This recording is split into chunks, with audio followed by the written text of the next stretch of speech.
Hello, everyone, and welcome to the Renovation and Outdoor Living Show. Good to see you. Yay, Friday. Thank goodness for that. We've got a couple of very special topics in today's show, basically stairs and windows, okay? That's all you need to know for now, and a couple of specialists to talk to them. But before that, I want to have a look back at Tuesday's show, because that's when we adopted an outdoor theme. We looked at, first of all, native trees. Nicola Vague from Zones Landscaping in Tauranga told us about what to plant, why to plant them, how to plant them. And the most important thing is that this is looking at the beautiful blue sky outside. Yep, springtime. This is the time to get planting them as well. So if you're interested in native trees, or you're thinking about doing something in the garden, then have a look back at that episode on YouTube or on Facebook and hear what Nicola had to say. She had some great advice for all types of properties as well. And then we talked about outdoor furniture. And I don't know if you've heard of King Living. There's one branch, I think, here. We talked to, it's Sydney-based, but there's a branch here in Parnell in Auckland. Very, very cool, stylish outdoor furniture. And David Hardwick is one of the designers there. He told us about the inspiration behind his team's designs. What we're looking for also today in modern day outdoor furniture: style, the comfort, the durability, and also the cost. But it's a bit of a new generation as we basically try and live outdoor as much as we live indoor, and as a result we're adapting the furniture to do that as well.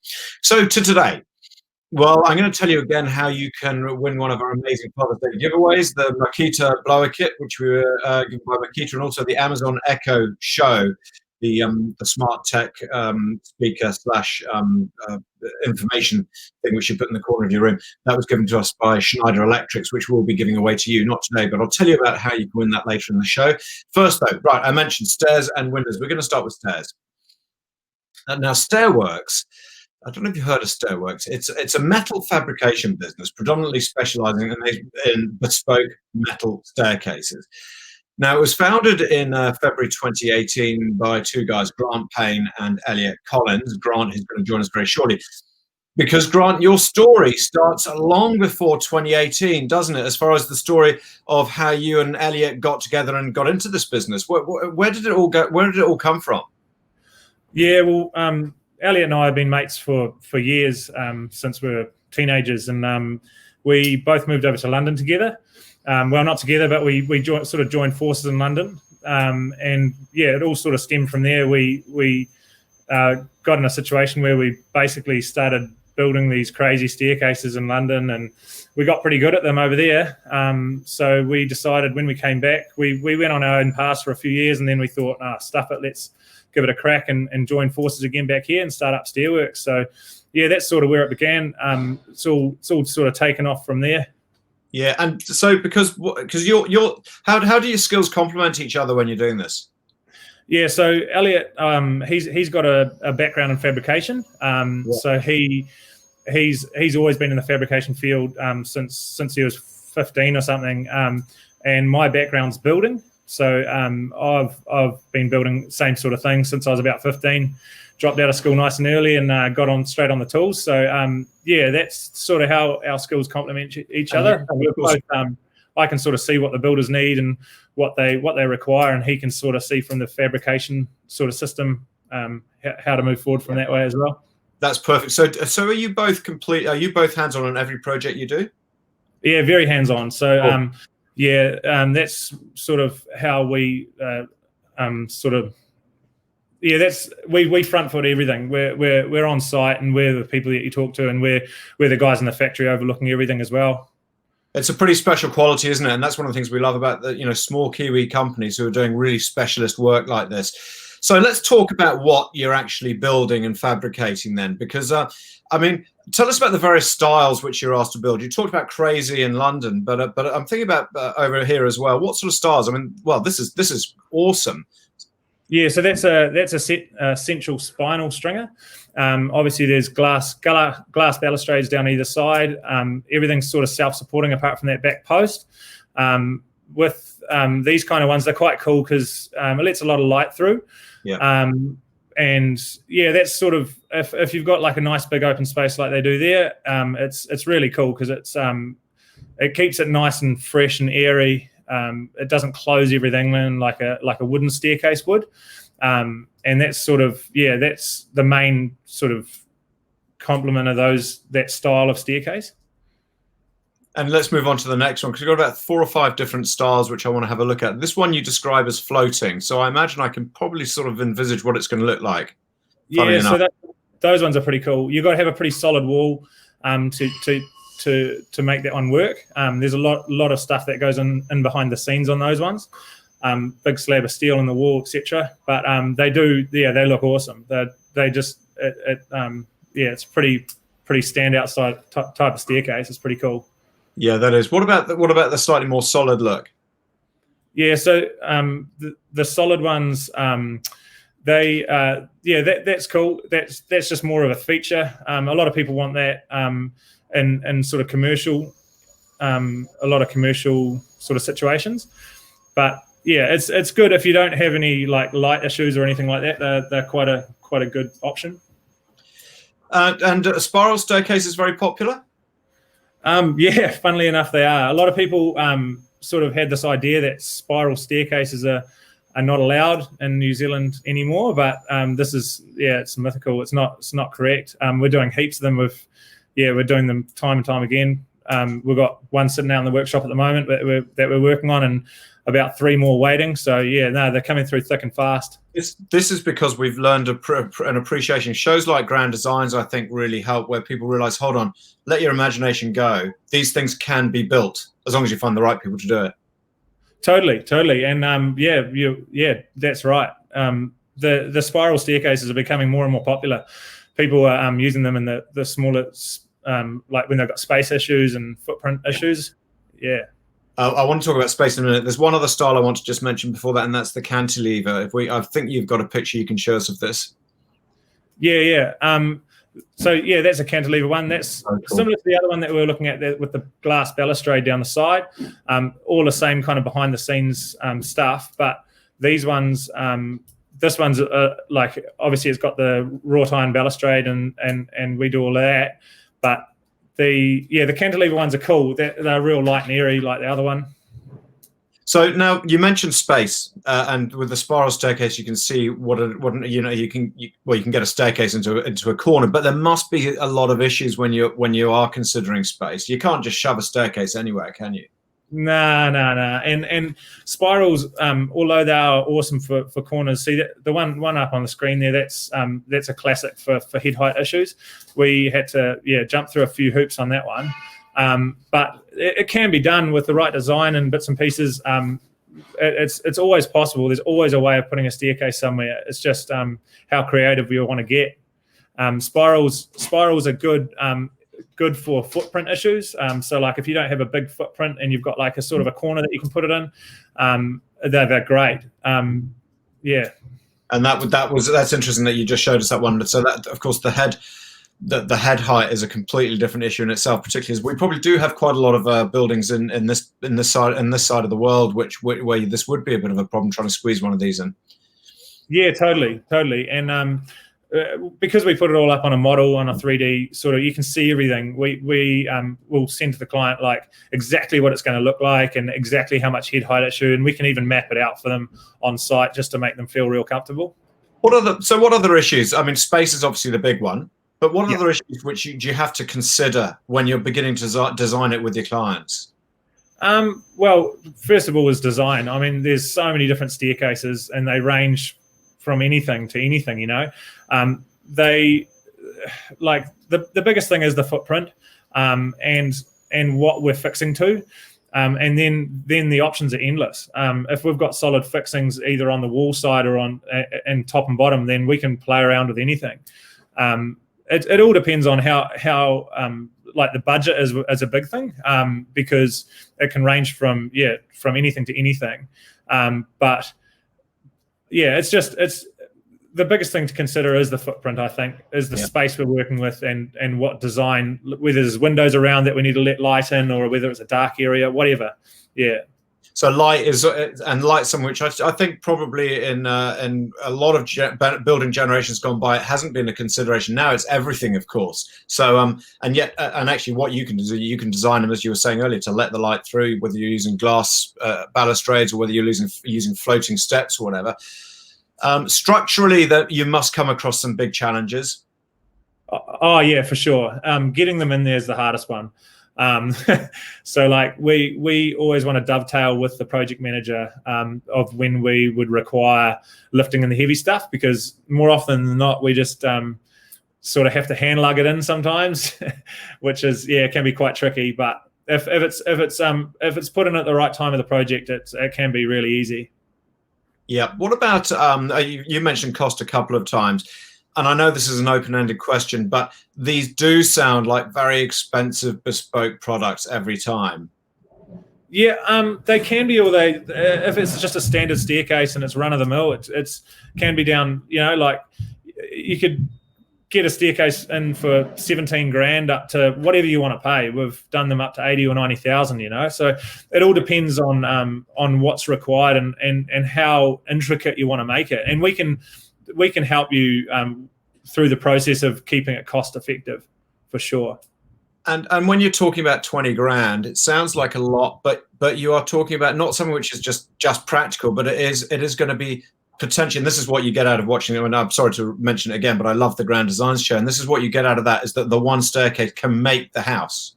Oh, totally. It's a central focal point of the house. A lot of the time when we're doing these houses, these staircases in these houses, you walk in and that's the feature piece. So in regards to cost, I don't think spending a lot of money on a staircase goes unnoticed.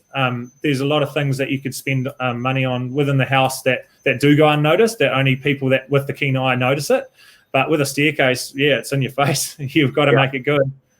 Like the 60 grand I'm about to spend on the roof. Yeah, great. Yeah, exactly. But, so tell me about materials, because we've seen a whole range of different materials. I mean, let's start off talking about the treads.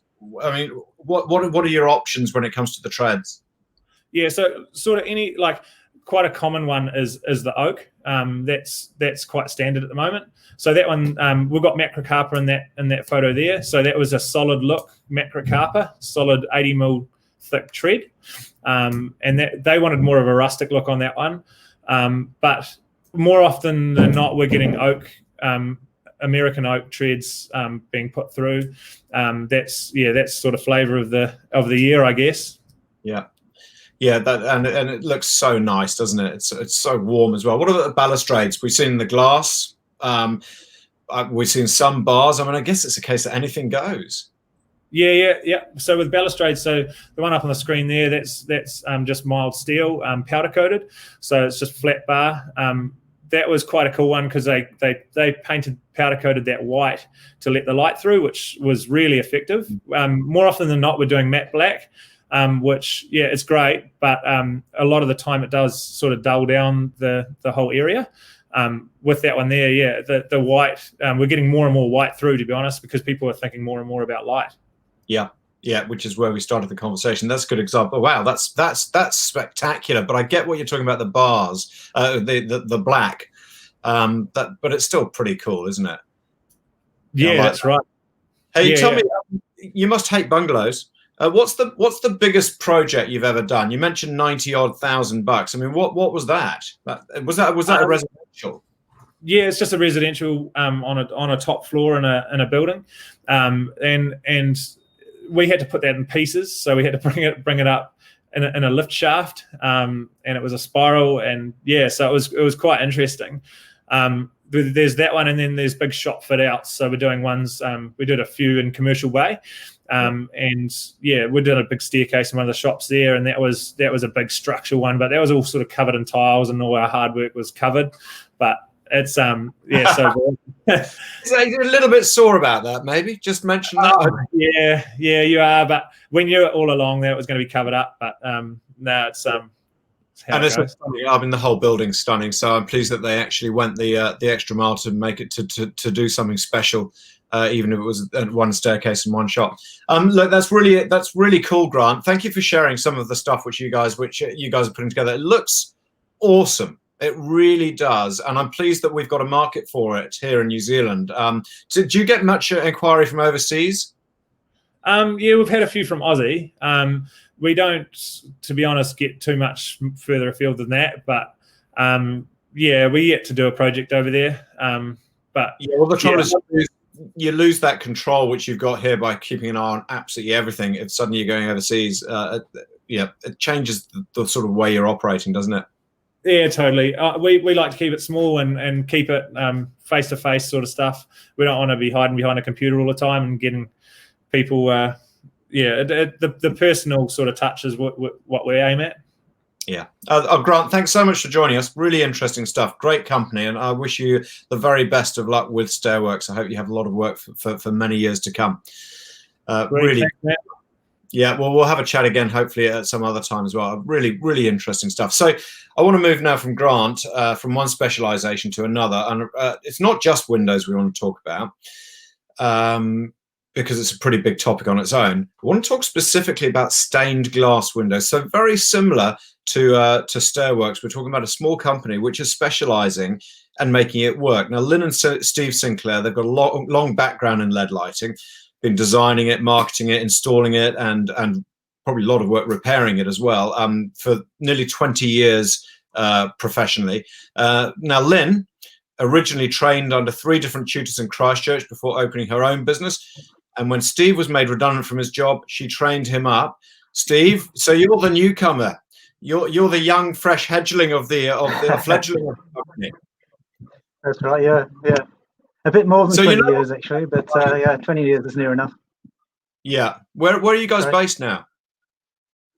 We're based in Tauranga now, in the historic village, which is works for the business very well. It's the right sort of nature of environment. Mm. Yeah, it wouldn't. And we've been in Tauranga for 18 years or something like that. How do you complement skills based? I mean, do you have a specific area which each of you works in? Yeah, we do indeed. Lynn's favourite activity is cutting glass, so she just absolutely loves to cut shapes out of glass, and she's exceedingly accurate at it. And I love taking those bits of glass and joining them together with the lead, and I tend to do much of the installing and all of the installing and most of the designing. That would work, wouldn't it? That's a marriage made in heaven for a company like this. Why stained glass? What is it? Stained glass. Glass is coloured in manufacture. That's what the staining is, and it comes in big sheets, and we take those sheets and chop them up into small bits, and then join them together again to make the designs. If you say most of glass comes from the United States, right? Sorry, we've got a bit of a delay, but we'll work out how we're talking to each other eventually, I imagine, just as we're finishing. So, Steve, if you say to someone nowadays stained glass, people immediately think of churches, religious buildings, dark, old. But as we've already seen in some of these photos, it's very far from that. Is it actually quite a trendy thing now? It is. Well, it's sort of come and gone. At the moment, it's certainly very, very popular, and we're doing more and more. Ever since being in Tauranga, it's been a lot of native birds. Now, the images I've sent you have been mainly entranceways, but native birds, pictures of the mount, flowers, helicopters, all of those sorts of things have been very popular. But at the same time, we keep doing the traditional ones, the geometric ones, and there's such a wide range of designs. There's a floral one, yeah. So do people design to you, or do they say, give us something which looks a bit like, or I mean, how does that work? Well, some people come in with an absolute specific idea of what they want. They've got a picture from Pinterest, or they've got a photograph of their family dog or something like that.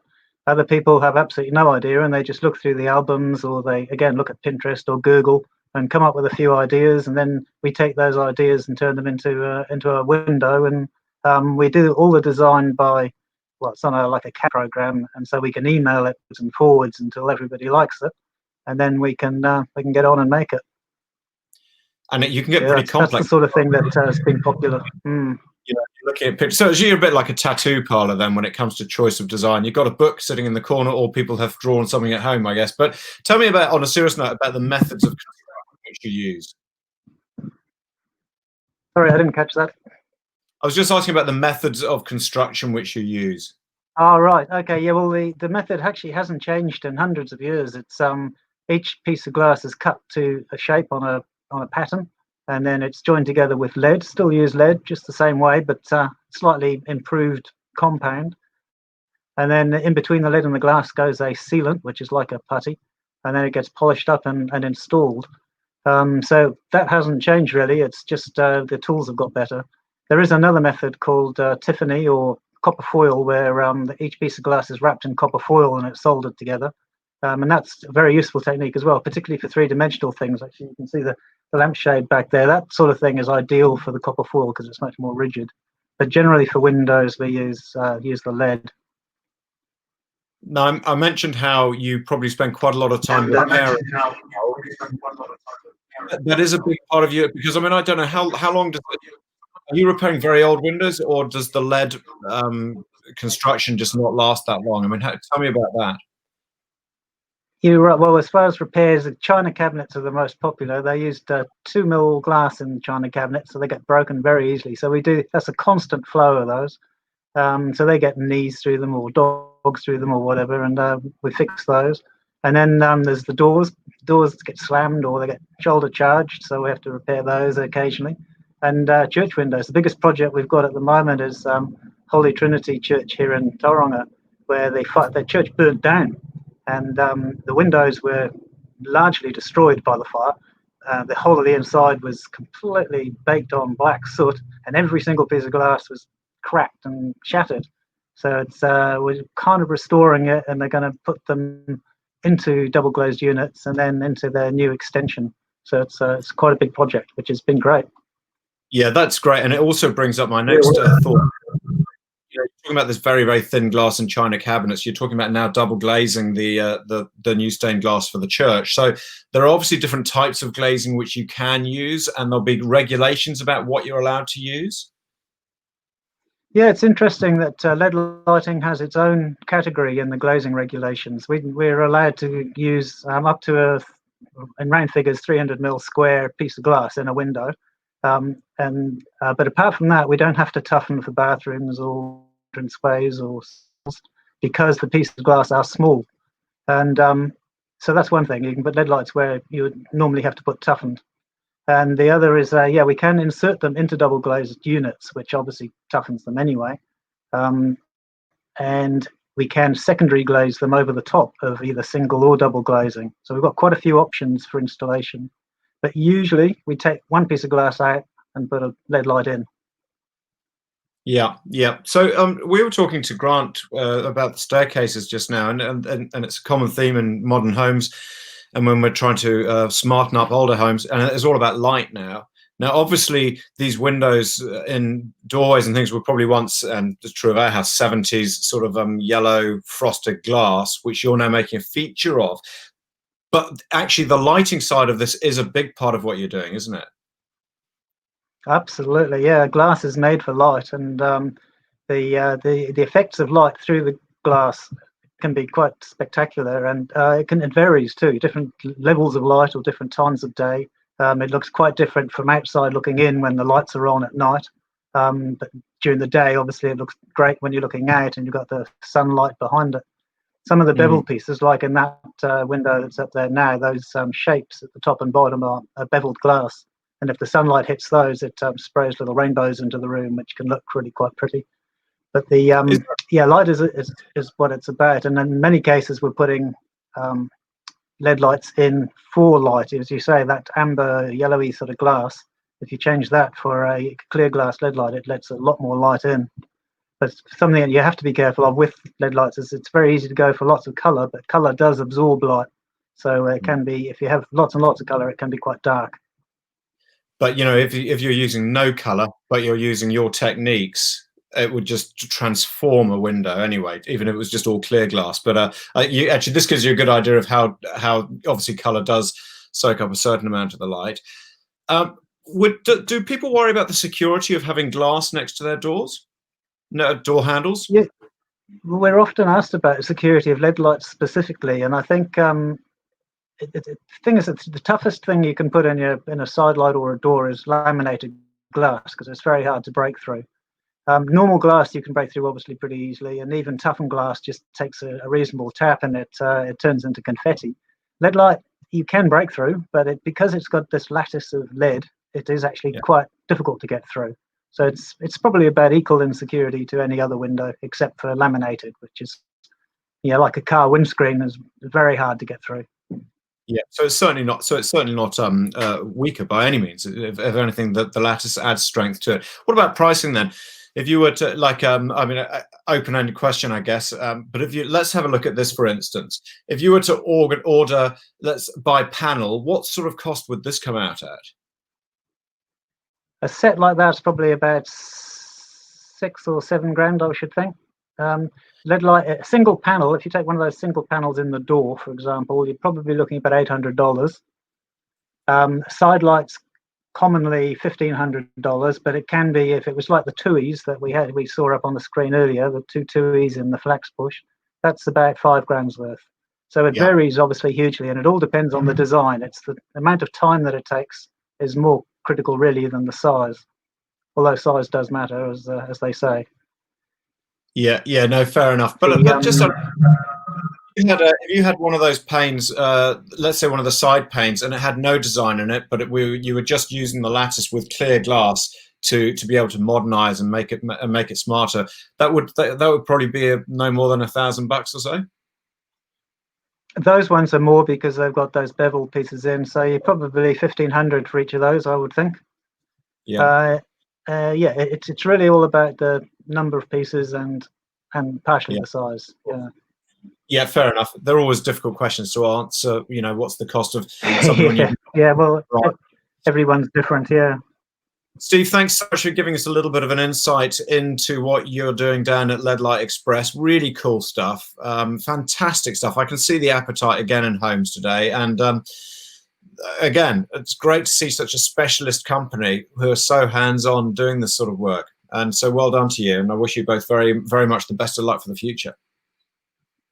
Thank you very much. I just add one wee thing that we do, although we're based in Tauranga, we can cover pretty much certainly the North Island, but we can travel about. That's no problem.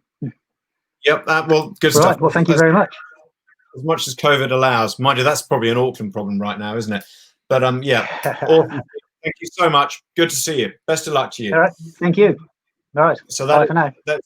See you soon. So that's Steve Sinclair from LED Light Expressions. Cool people to have on the show today. Different, unique, niche businesses who are doing amazing stuff. So I said I'd just remind you of what you can win in our giveaways. First of all, was the Makita blower kit. Not just the blower, but the whole kit, battery and battery charger. And this sets you off on the Makita range. This is worth $400. And if you like our page and tell us your best dad joke, because these are Father's Day gifts, okay? That's the theme. The winner we will announce on the 4th of September, okay? We'll tell you who's won that on the 4th of September next week. And we're also going to, on the same day, we're going to give away one of these. This is the Amazon Echo Show 5. It's worth $150.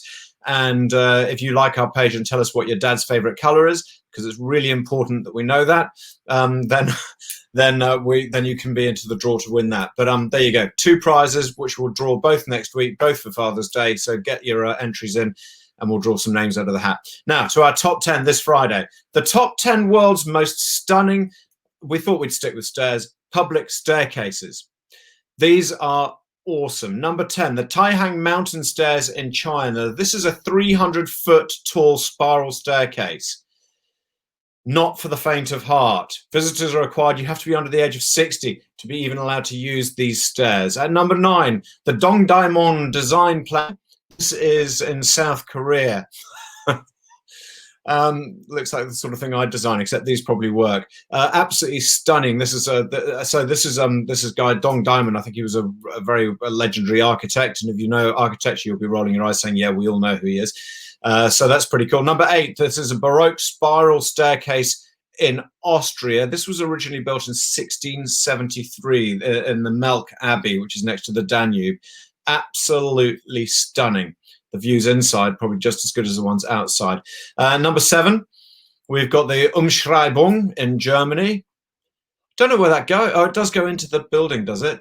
Yeah, very cool. Number 6, we'll stay in Europe in Paris is the Pompidou Center, probably one of the most famous staircases in the world, designed by Renzo Piano in the 1970s.